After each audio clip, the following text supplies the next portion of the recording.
नमस्कार, न्यूज 24 परभणी वार्तामध्ये आपले स्वागत। मी शिवाजी चव्हाण।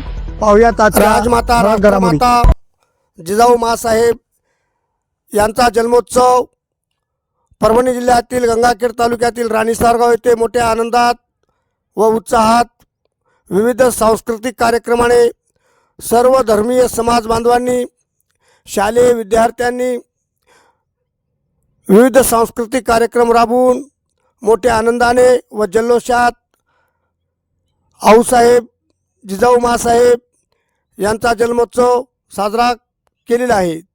राणी सावरगाव येथील पूर्णाकृती छत्रपती शिवाजी महाराज यांच्या अश्वारूढ पुतळ्यासमोर राष्ट्रमाता राजमाता जिजाऊ माँसाहेब यांच्या प्रतिमेस पुष्पहार घालून सर्व ग्रामवासियांनी विनम्र अभिवादन केलेले आहे। पाहुयात काही क्षणचित्रे।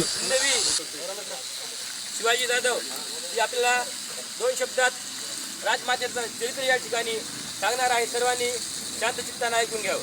माझे नाव हिंदवी शिवाजी जाधव। 16 नक्षत्राने उगवता बुद्धाचा तीच आमची माता।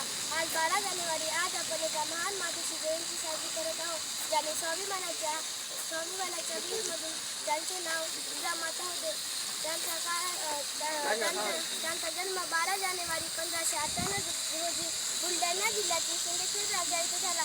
त्यांच्या वडिलांचे नाव लखुजीराव जाधव आणि त्यांच्या आईचे नाव माळसाबाई असे होते। त्या केवळ एक राणी नव्हत्या, तर त्या उत्तम मार्गदर्शक व हुशार राजराणी होत्या। त्यांच्या काळात परकीय आक्रमणाची अन्याय सुरू होते। जिजाऊचे मन अस्वस्थ व्हायचे। त्यांनी ठरवले की माझा पुत्र हे परिके जासूस नष्ट करील। मग त्यांनी शुभांना रामायण, महाभारत व शौर्यांच्या गोष्टी सांगितल्या। त्यांच्या उत्तम संस्कार केले। त्यांना घोडेदार, तलवारबाजी अशा युद्ध कला शिकवल्या। जिजाऊच्या प्रेमामुळे छत्रपती शिवाजी महाराजांनी हिंदवी स्वराज्याचे स्वप्न सत्यात उतरले। जर जिजाऊ नसल्या तर आपल्याला शिवाजी महाराज मिळाले नसते। म्हणूनच म्हणले जाते की प्रत्येक यशस्वी पुरुषांच्या मागे एका स्त्रीचा हात असतो।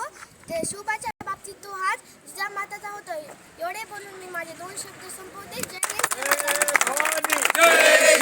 छत्रपती शिवाजी महाराज की जय। सर्वांना माझा नमस्कार। माझे नाव भक्ती शिवसांगोरे आहे।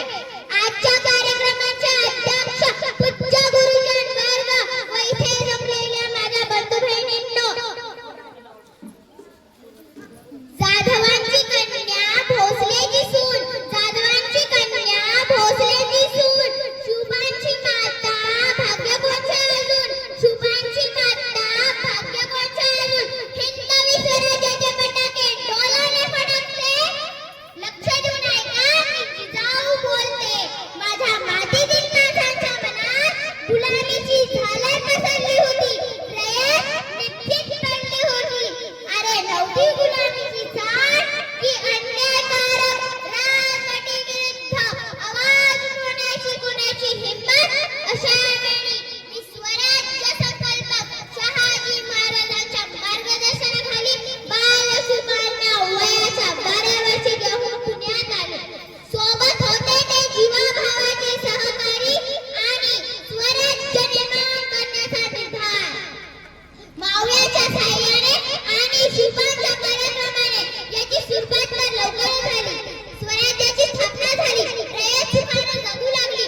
पण माझ्या स्वराज्यावर आणि महाराष्ट्रावर संकटेही अनेक आली। अफजल खान, शाहिस्ते खान, पुरंदरचा वेढा आणि औरंगजेब अशा अनेक संकटावर माझा मुलूक पुरून उरला। माझा शुभा छत्रपती झाला। मी जिजाऊ म्हणून एकच विनंती करते की आपण आपल्या मुलांवर शुभासारखे संस्कार करा आणि घराघरात छत्रपती घडवावं। जगदंबा जगदंबा।